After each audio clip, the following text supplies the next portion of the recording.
keragaman dan kesetaraan. Nggak bisa. Klik, Mas.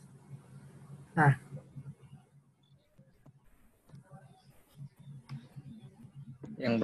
Yang pertama pengertian. Yang kita bahas di sini ada dua, keberagaman dan kesetaraan. Di mana pengertian dari keberagaman dalam Kamus Besar Bahasa Indonesia diartikan sebagai tingkah laku atau macam jenis. Keragaman Indonesia terlihat dengan jelas pada aspek-aspek geografis, etnis, sosial, agama, serta kepercayaan. Sebagai contoh dari keragaman, yakni bangsa Indonesia yang memiliki keragaman suku bangsa yang begitu banyak, dari Sabang sampai Merauke. Kemudian, kesetaraan. Pengertian dari kesetaraan dalam Kamus Besar Bahasa Indonesia adalah tingkah laku, tingkatan, atau martabat atau pangkat. Namun kesetaraan di sini lebih mengacu pada bagaimana perbedaan yang ada harus hidup serasi dan selaras, tanpa harus meninggalkan identitas perbedaan yang ada pada masing-masing individu tersebut. Kemudian yang kedua ada unsur-unsur. Unsur-unsur di sini yang adanya keberagaman itu karena ada unsur-unsur ini. Yang pertama ada unsur bangsa, unsur suku bangsa dan ras. Perbedaan ras muncul karena ada pengelompokan besar manusia yang memiliki ciri-ciri biologis lahir yang sama seperti rambut, warna kulit, ukuran tubuh, mata, ukuran kepala, dan lain sebagainya. Kebudayaan merupakan keseluruhan yang kompleks yang di dalamnya terkandung ilmu pengetahuan, kepercayaan, kesenian, moral, hukum, adat istiadat, dan lainnya. Oleh karena itu, setiap suku bangsa mempunyai kebudayaan sendiri-sendiri. Maka Indonesia juga terdapat sejumlah sistem budaya yang digunakan oleh masing-masing suku bangsa. Jadi di sini Indonesia itu terkenal akan kaya dengan kebudayaan karena ada beberapa faktor yang mempengaruhi yang bakal kita bahas di slide selanjutnya. Yang kemudian unsur-unsur yang kedua adalah agama dan kepercayaan. Di Indonesia, agama merupakan unsur yang sangat penting dan sudah ada beberapa agama yang telah diakui di Indonesia. Hal itu terbukti adanya keragaman dan dalam hal agama atau kepercayaan. Adapun terhadap keragaman manusia dalam hal agama atau kepercayaan, sikap dan perilaku, di mana manusia tidak dipandang sederajat, namun ada yang mulia dan ada yang hina, tergantung pada kadar ketakwaannya.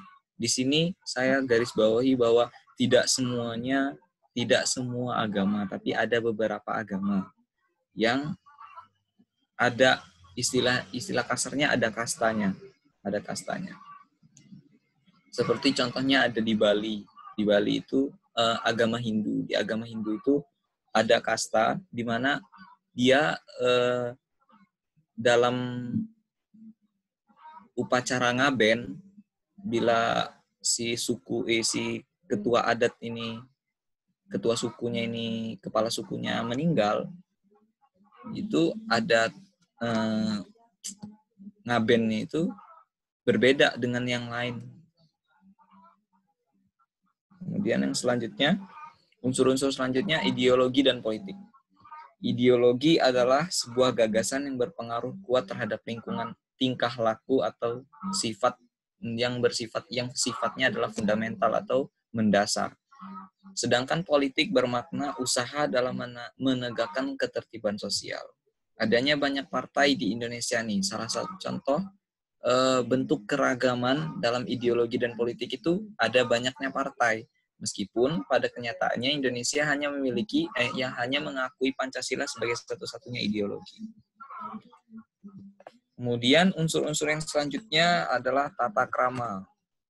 Tata krama yang dianggap di sini dalam arti bahasa Jawa adat sopan santun, atau istilah Indonesia itu basa-basi.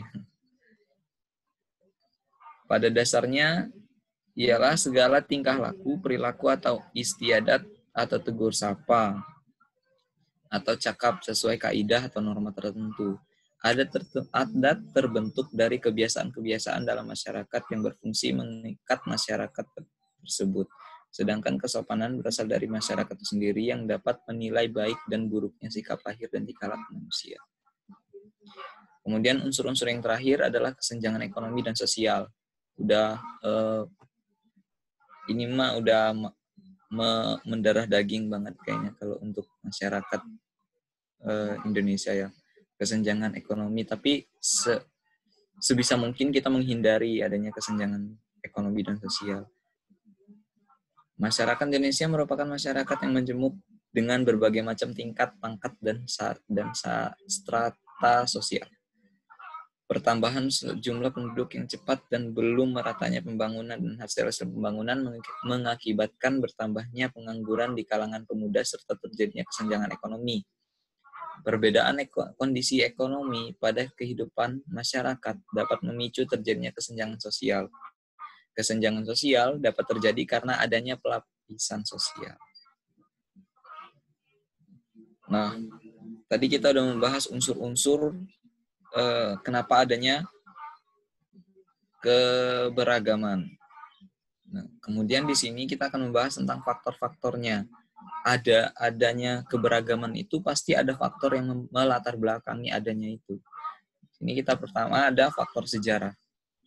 Berdasarkan sejarahnya, bangsa Indonesia pernah dijajah beberapa bangsa barat. Contohnya Portugis, Spanyol, Inggris, Belanda, Jepang. Berdasarkan sejarah panjang bangsa Indonesia, menjadikan bangsa yang memiliki keragaman, baik dari agama, hubungan sosial, suku bangsa, budaya, bahasa, dan lain sebagainya. Kemudian dari faktor geografis, Indonesia merupakan negara kepulauan yang memiliki keragaman bentuk muka bumi, baik di daratan maupun di dasar laut. Kondisi yang demikian ini ternyata mempunyai hubungan yang erat dengan aktivitas manusia. Letak geografis Indonesia sangat berpengaruh terhadap beberapa wilayah di Indonesia, baik dilihat dari keadaan fisik dan sosial maupun ekonomi dan politik. Jadi faktor sejarah dan faktor geografis ini sebenarnya berkaitan ya. Seperti contohnya Indonesia di zamannya dulu itu sebagai perdagangan itu jalur perdagangan kan. Jadi dari situ dari Gurajat, dari Rusia itu ke Aceh untuk melakukan perdagangan itu. Dari situ salah satu bentuk adanya keberagaman, salah satunya dari situ. Yang orang Arab nikah sama orang Indonesia, anaknya Arab Indonesia, kayak kamu sih. Itu. Kemudian yang selanjutnya pengaruh.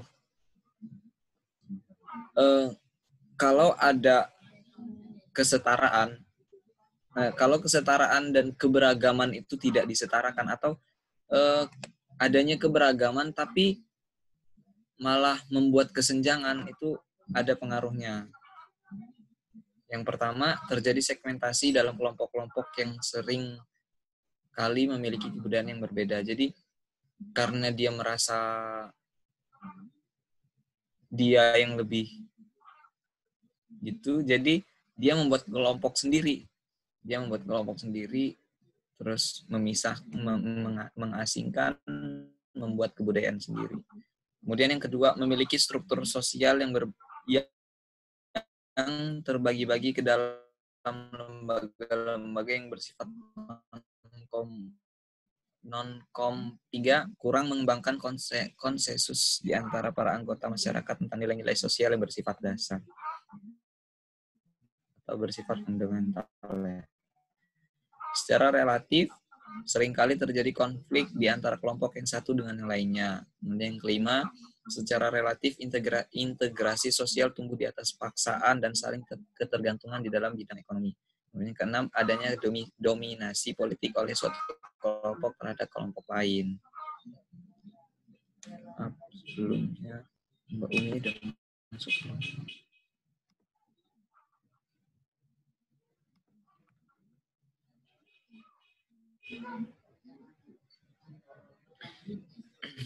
Kemudian yang selanjutnya adalah problematika. Problematika ini timbul akibat karena tidak ada rasa nasionalisme mungkin. Jadi menganggap gue lo mungkin. Di mana ada beberapa problematika yang akan muncul. Yang pertama, disharmonisasi adalah tidak adanya penyesuaian atas keragaman antara manusia dengan dunia lingkungannya, sehingga akan muncul rasa antisosial. Ya ini, antisosial itu menurut saya bahaya, karena hakikatnya manusia itu adalah makhluk makhluk sosial. Jadi dia membutuhkan orang lain, pasti membutuhkan orang lain. Kemudian problematika yang selanjutnya, perilaku diskriminatif terhadap etnis atau kelompok masyarakat tertentu. Akan muncul masalah yang lain, yaitu kesenjangan dan berbagai bidang. Jadi kalau timbul dengan adanya diskriminatif atau memaksa ya, itu tekanan. Diskriminatif itu gimana sih? Tekanan ya. Jadi karena ada itu, kesenjangan dalam berbagai bidang yang tentu saja tidak menguntungkan bagi kehidupan bangsa dan bernegara. Harusnya kita sebagai bangsa Indonesia yang majemuk harus bisa saling mengikat, bersatu padu, Bhinneka Tunggal Ika. Kemudian yang selanjutnya, eksklusifme atau rasialis, bersumber dari superioritas diri. Alasannya dapat bermacam-macam. Antara lain keyakinan bahwa secara kodrat atau ras atau sukunya, kelompoknya lebih baik atau lebih tinggi dari ras orang lain, kelompok lain. Jadi kesimpulan untuk pertemuan kita kali ini, kesederajatan adalah suatu kondisi di mana perbedaan dan keragaman yang ada pada manusia dan tetap memiliki satu kedudukan yang sama serta tingkah laku yang hakiki, serta satu tingkatan yang hakiki. Namun, ketika terjadi kesalahan dalam memaknai keberagaman dan kesetaraan, maka akan timbul disintegrasi negara atau disintegrasi bangsa. Oleh sebab itu, sudah menjadi tugas kita bersama serta tanggung jawab kita bersama sebagai warga negara bangsa Indonesia agar tidak terjadi disintegrasi bangsa. Terima kasih. Oke, teman-teman yang akan mengajukan pertanyaan ataupun saran boleh menambahkan atau mungkin berpendapat boleh. Silakan sebutkan nama dan NPM-nya. Izin bertanya, Kak. Silakan. Ya, boleh. Oktarina ya. Iya, Pak. Assalamualaikum warahmatullahi wabarakatuh. Waalaikumsalam warahmatullahi wabarakatuh. Saya Oktarina, 1933009. Kak, tadi kan slide-nya menyebutkan memiliki struktur sosial yang terbagi-bagi ke dalam lembaga yang bersifat non-komplementer. Saya belum memahami itu, Kak. Maksudnya gimana ya, Kak? Makasih. Assalamualaikum.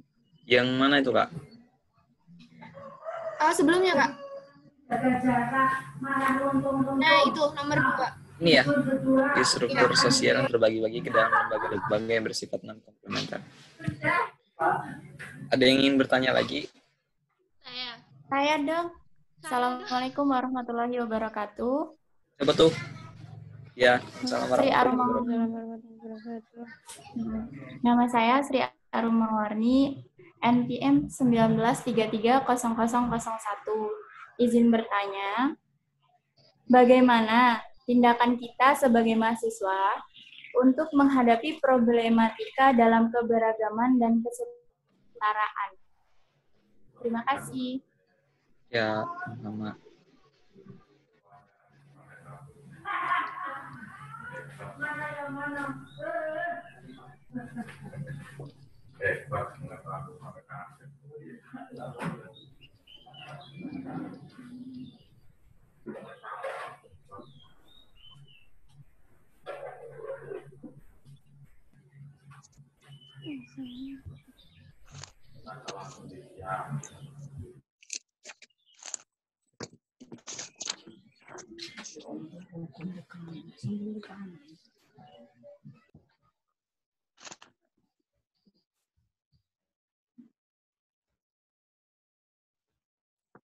Sosial yang terbagi-bagi ke dalam lembaga-lembaga yang bersifat non-komplementer. Jadi dalam kehidupan sosial,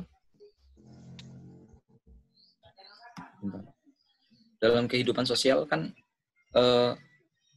atau contohnya organisasi lah ya, organisasi atau lembaga itu pasti memiliki strukturnya, struktur kayak misalnya dari ketua terus ke bendara gitu kan, ada struktur sosial yang terbagi-bagi. Jadi di dalam lembaga-lembaga ada gimana ya, dari lembaga muncul lembaga, gimana sih, muncul ada berbagai lembaga yang di dalamnya tuh ada struktur sosialnya. Nah, yang bersifat non komplementer itu yang tidak apa sih namanya, tidak saling berkaitan gitu, tidak melengkapi. Jadi non komplementer itu nggak saling melengkapi. Jadi antara lembaga A dengan lembaga B itu nggak saling melengkapi. Harusnya mungkin ya, walaupun si A tentang lembaganya tentang konveksi dan si B ini misalnya tentang sablon lah ya. Jadi kan bisa kerjasama gitu. Walaupun di dalamnya ada struktur sosialnya. Ada yang ingin ditanya lagi nggak, Kak? Kurang jelas ya?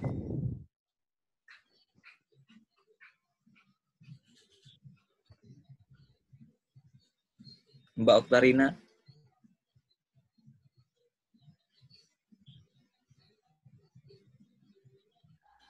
Oke. Kita lanjut dari pertanyaan Mbak Sri Arum Mawarni. Tadi pertanyaannya gimana, Mbak? Bagaimana tindakan kita sebagai mahasiswa untuk menghadapi problematika dalam keberagaman dan kesetaraan?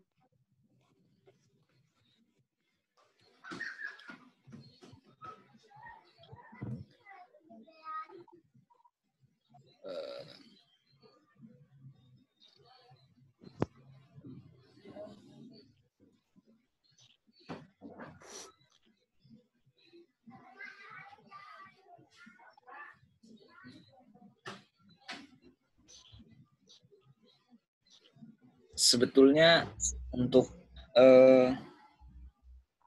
salah satu bentuk untuk mengatasi problematika dalam kehidupan sosial itu didasari dulu dari pribadi kita masing-masing dulu. Kemudian barulah bisa dibantu dari lingkungannya. Kalau untuk kita sebagai mahasiswa, untuk menghadapi problematika, yang pertama yaitu tadi untuk kita dasari dari diri kita dulu untuk menjadi warga negara yang harus bersatu, jangan membuat perpecahan. Kemudian yang kedua, kalau ada perbedaan, contohnya perbedaan pendapat, didemokrasikan, karena negara kita negara demokrasi. Didemokrasikan, musyawarah untuk mufakat. Musyawarah untuk mufakat.